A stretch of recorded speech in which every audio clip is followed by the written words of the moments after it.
Do you understand some people have felt that putting clothes in bags is insensitive, perhaps, to homeless and other people? I'm an innovator, and I'm not here to sit up and apologize about my ideas. Billions made homeless, because that's what will happen. Who is your biggest inspo in fashion and why? Homeless people. The line is inspired by the homeless community. Being poor is cool. For your very first photo shoot, you portrayed homeless young women. My Balenciaga jeans, big rib center. Only if you're rich. Do you not get the concept?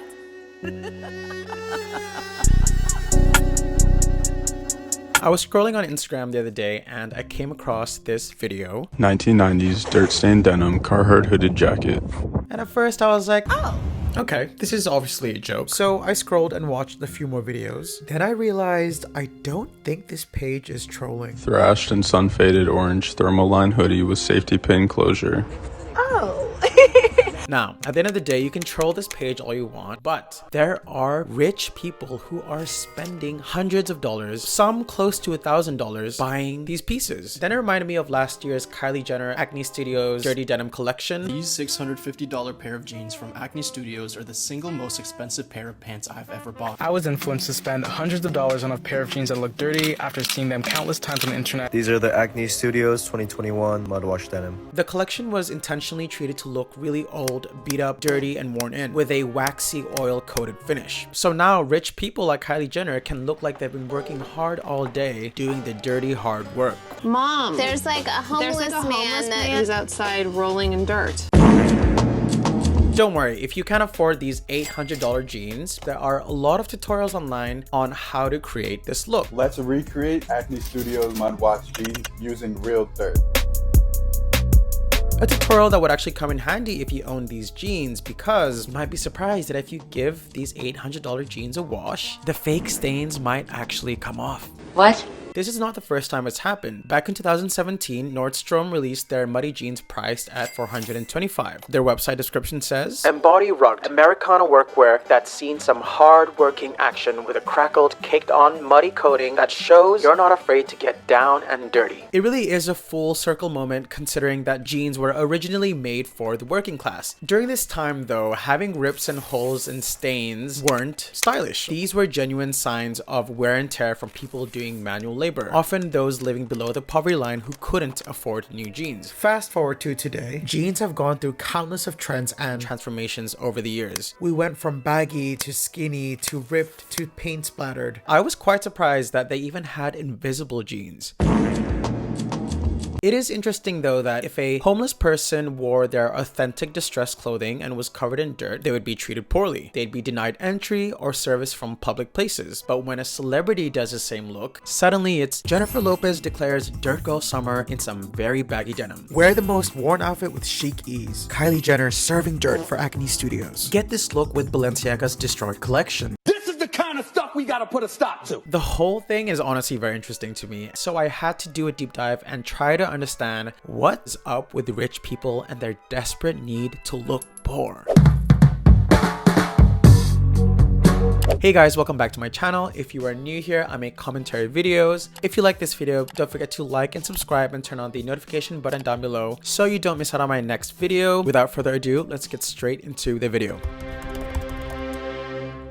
Going way back, there used to be sumptuary laws. This law controlled what you could buy or wear, which includes your furniture and food. It was mainly in Europe during the medieval and Renaissance era. These laws aimed to control spending and maintain clear social order. Only the rich could wear certain cuts, colors, and fabrics. Silk was strictly for rich or royalty. Meanwhile, workers such as servants were restricted to cheap, coarse wool clothing. Breaking the rules could lead to fines or other consequences. By the 15th and 16th century, there was a new way the rich could show off their status and wealth. Did you just look at me? Did you? Look at me! Look at me! How dare you! Close your eyes! Suddenly, the rich realized they could just discard their clothes just because they decided it was out of style and not because it was actually worn out. So wearing outdated clothes became shameful. Lizzie McGuire, you are an outfit repeater. Having the latest style became a sign of wealth.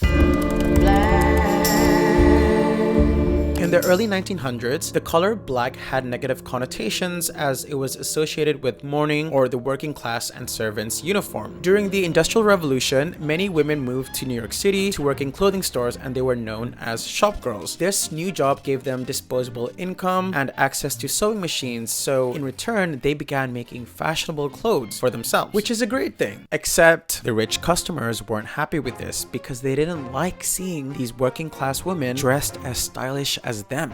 I'll have her fired. I'll go straight to the management this minute. To make the rich customers happy, the stores in New York, London, and Paris forced the workers to wear a new uniform called the little black dress. However, things changed in 1920s when Coco Chanel introduced the Chanel little black dress. Je crois être parvenu à ça. Vogue wrote, the Chanel's little black dress would become sort of a uniform for all women of taste. Chanel advised her rich clients to dress as plainly as their maids, paired with their expensive jewelry as if it were junk, promoting a more casual dressed-down approach to luxury. It was like a secret handshake among the elite. If you knew, you knew. Soon, big names like Audrey Hepburn, Princess Diana, and Marilyn Monroe were celebrated wearing the little black dress. Suddenly, this dress went from a symbol of lower class to luxury, sophistication, and femininity. Chanel didn't invent the little black dress, but she did popularize it, and she called it luxurious poverty. As this article words it best, the upper class once imposed the fashion staple on their servants, then they stole it back from them. It's important to note Chanel's fashion decisions at the time were inspired by the Great Depression when people were struggling. So this new luxurious poverty style was very appealing to the rich because now they could appear humble yet sophisticated during hard times when others were struggling. It was recession dressing. Fashion designers are mirroring the darkness of the economy. Fantasy is out this fall, and reality looks more like this.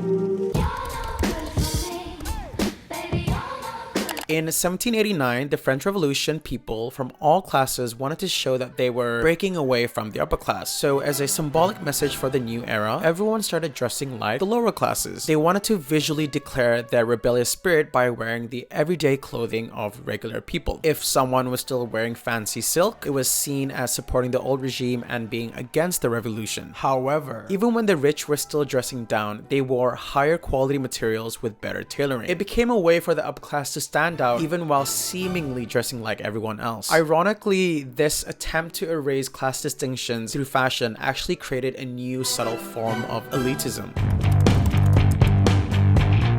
It's never been harder for young people to find a job, let alone the first step towards a career. Punk should do what they want to do. It's not about wearing 15 quid's worth of studded belts. It's about wearing what you want to. Punk emerged in Great Britain as a response to various social issues like rising unemployment, economic depression, and general social unrest. The people who founded the punk movement were mainly from working class backgrounds. When it came to punk fashion, it often used elements of the working class dress, transforming them into symbols of rebellion and non-conformity.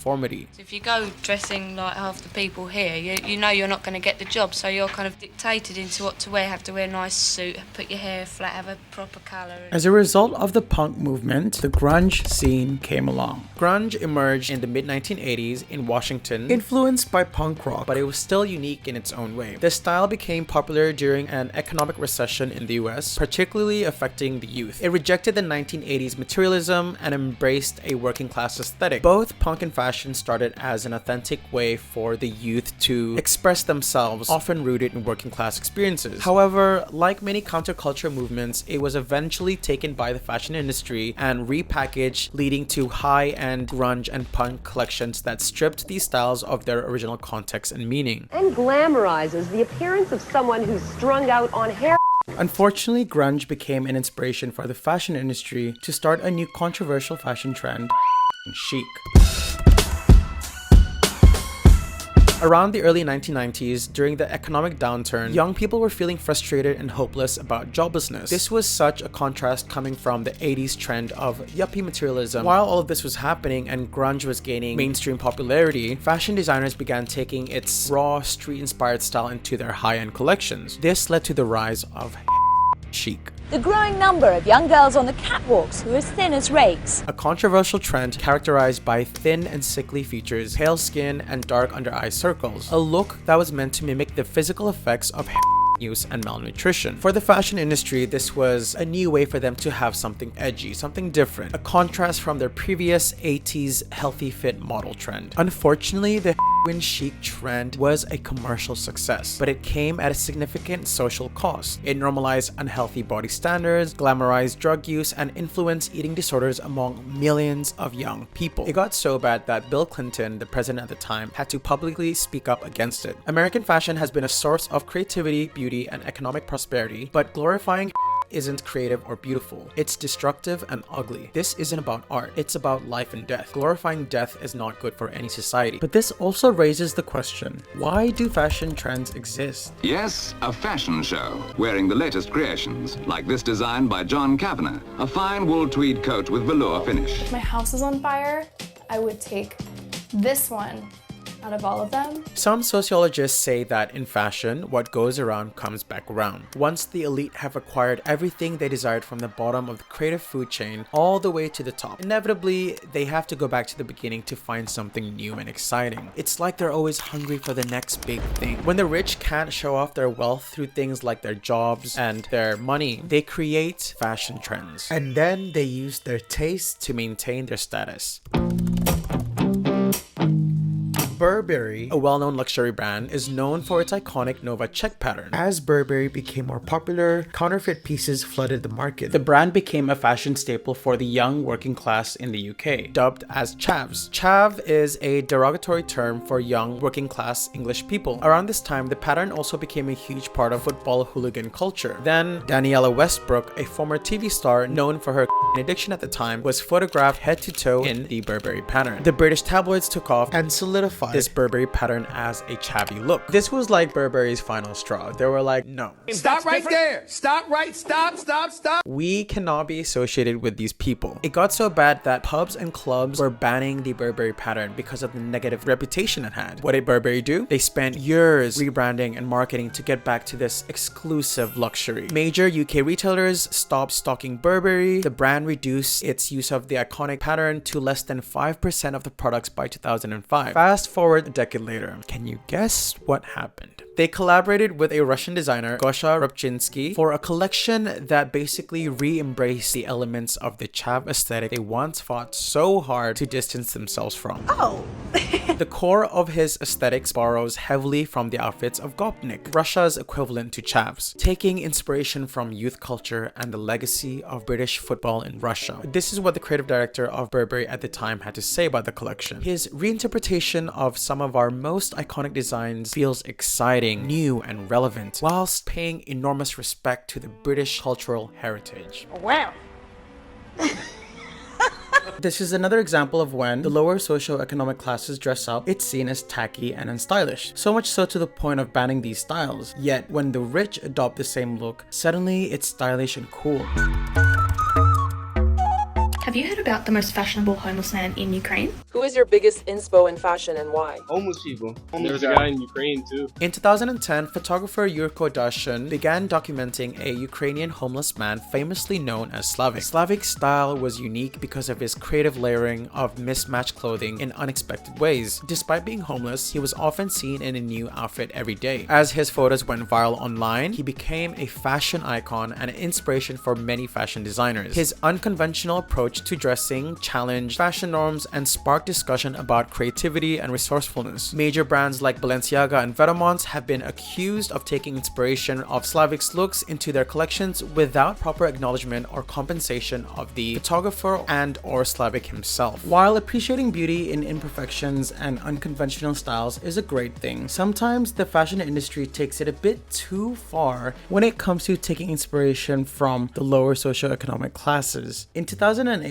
Tyra Banks, a multi-millionaire celebrity, pretended to be homeless for a day. That hardship was smudging dirt on her face and putting on ripped clothing, all while having a camera crew and security following her. So, for America's Next Top Model Season 10, she made all the girls do a homeless-themed photo shoot. So ladies, for your very first photo shoot, you portrayed homeless young women. And I have to say that this is an issue that is very close to my own heart. About a year ago on my talk show, The Tyra Banks Show, I was homeless for a day. Unfortunately, this is just one of the very few tone-deaf examples of when fashion uses homelessness as a source of inspiration. Welcome to the House of Dior.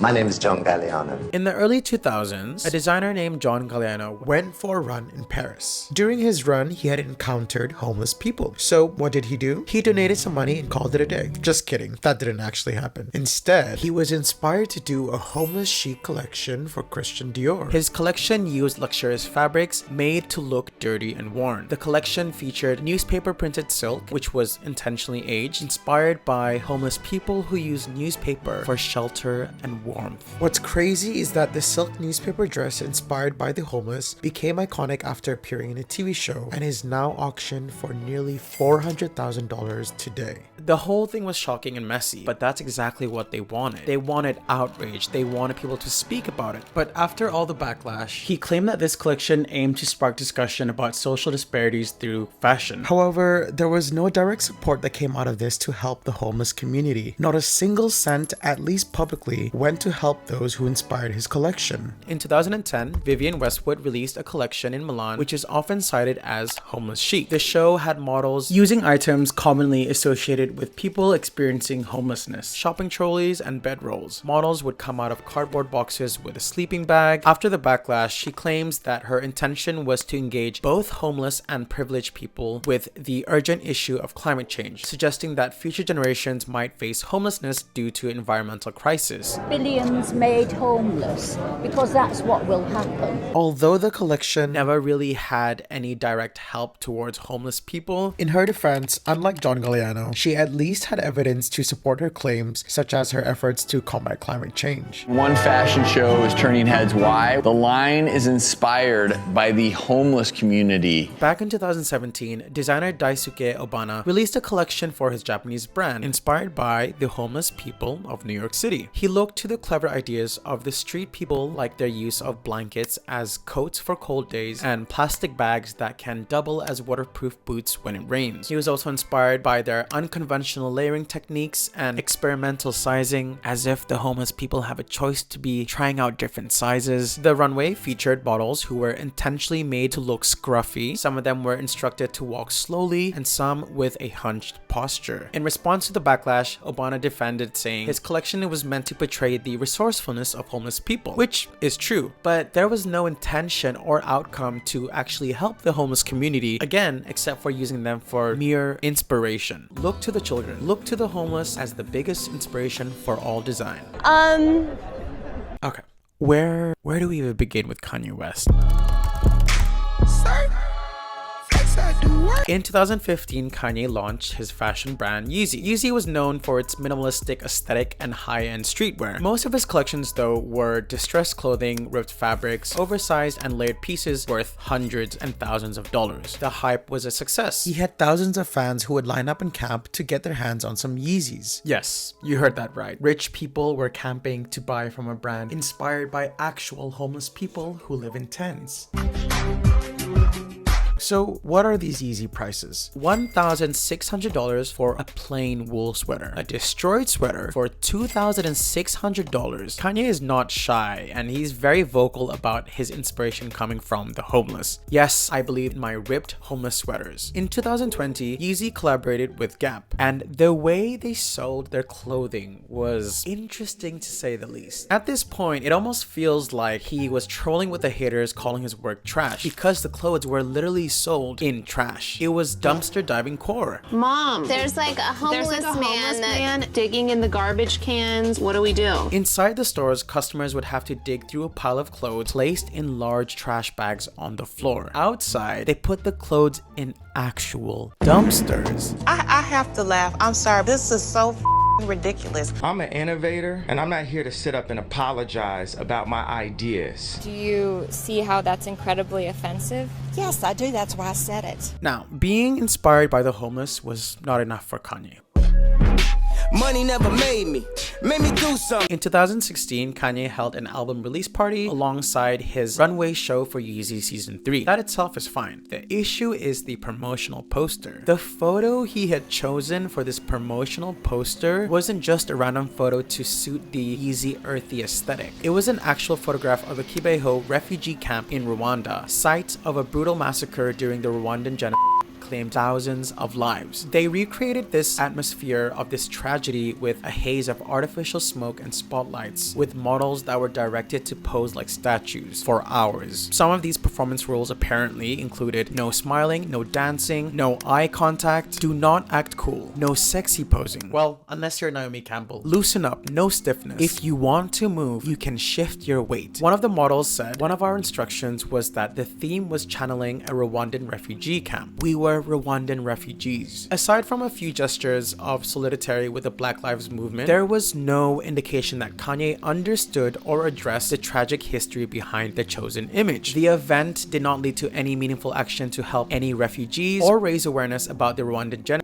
which means this tragedy was merely used for the aesthetics. To be fair, it's not like he's never done any work to help the homeless people. He's donated meals and held a Sunday service at a shelter. On that same day, he claimed he was going to further help address homelessness, joblessness, and provide education, which is fantastic, except there was no follow-up on that. The Yeezy Home project, inspired by Star Wars, meant to provide housing for the homeless, was torn down shortly after it was built, and since then, there has been no updates. I'm not here to discredit his contributions, but considering that he was a billionaire at the time, it's quite distasteful that someone who openly takes so much inspiration from the homeless to only do the bare minimum. Is it homeless or is it Balenciaga?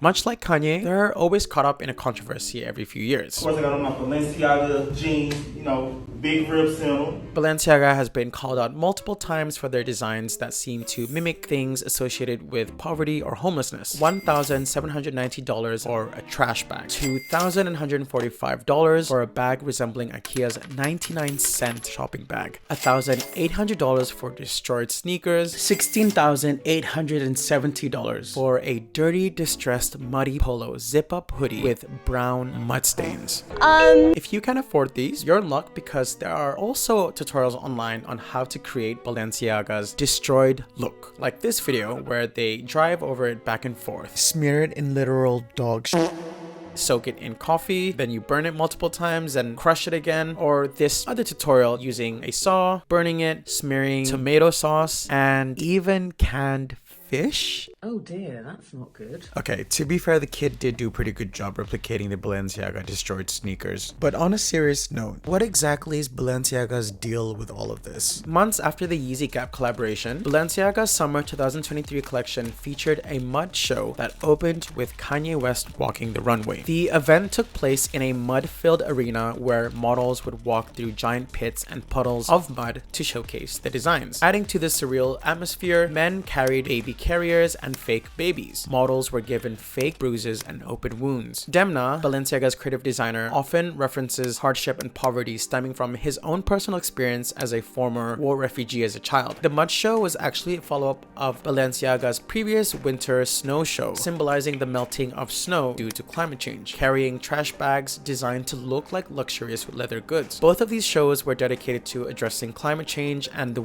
Ukraine, while also referencing Demna's own refugee experiences. He encourages people to break free from societal dress codes and express themselves freely. Now, to be fair, Balenciaga did actually spread awareness and gave support regarding the Ukraine situation.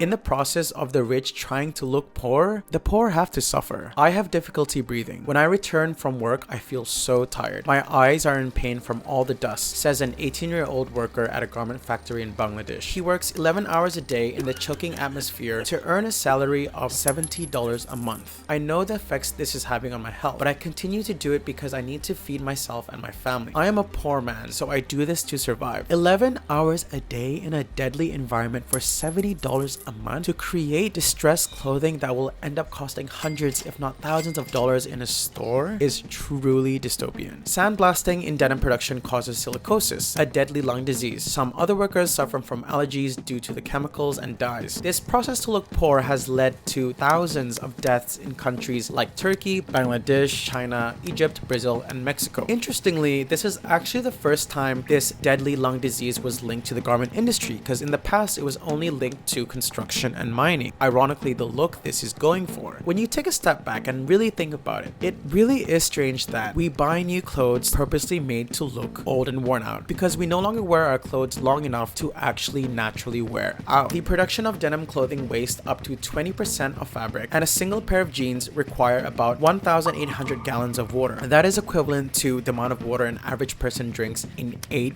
years for a pair of jeans. But it doesn't end there, because after all of that, there are these additional steps to destroy the perfectly new clothing to achieve the distressed look, wasting even more fabric, using up more water, harmful chemicals, and energy. The fashion industry is one of the world's top polluters. The worst part about all of this is that climate change is not evenly distributed. The most vulnerable and marginalized people are often who suffer the most. The unequal burden widens the gap between the rich and the poor, creating a cycle where those least responsible suffer the most severe consequences. And then you take into account the long history of the rich mocking the lower classes, only for them to come back and make it trendy. It's quite messed up. For people experiencing homelessness, clothing choices generally aren't about style. It's about survival. The rich can dress in distressed clothing associated with hardship whenever it suits their aesthetics, but they can dress polished again when it's convenient for them, like a job interview or a formal setting. The reality of poverty is far from romantic. Being poor is not a fun, edgy aesthetic. It's a harsh, terrifying, and often hopeless reality. So, going back to the question at the start of the video, why do the rich want to look poor? Rebellion against traditional displays of wealth, escapism from a privileged lifestyle,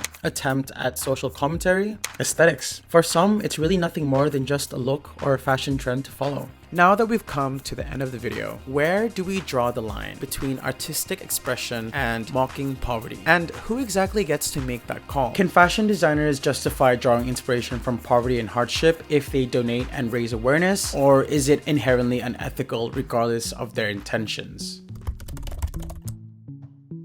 Honestly, I am on the fence with this because it's interesting to see how far we've come from sumptuary laws to today, where we generally have more freedom to wear whatever we want. It's also a bit tricky if we're going to start telling people what to wear and not wear. Technically, you could argue that if you're not part of the working class, then you shouldn't be wearing jeans. The same would apply for military patterns in clothing, and the list goes on. As for the style of clothing, some people might genuinely appreciate the aesthetic of distressed or worn clothing, finding beauty in its imperfections and the stories it tells. And at the end of the day, if you're preventing pieces from going to landfill, then that's a big win and sustainable regardless of the cost and the opinions people may have on it. That is all I have for today's video. I really want to know what you guys think about this whole topic in the comment section down below. And if you enjoyed this, please do consider sharing this. It would really help me and my channel. If you have any video suggestions, comment that down below. That is it for today, and I will see you guys next time.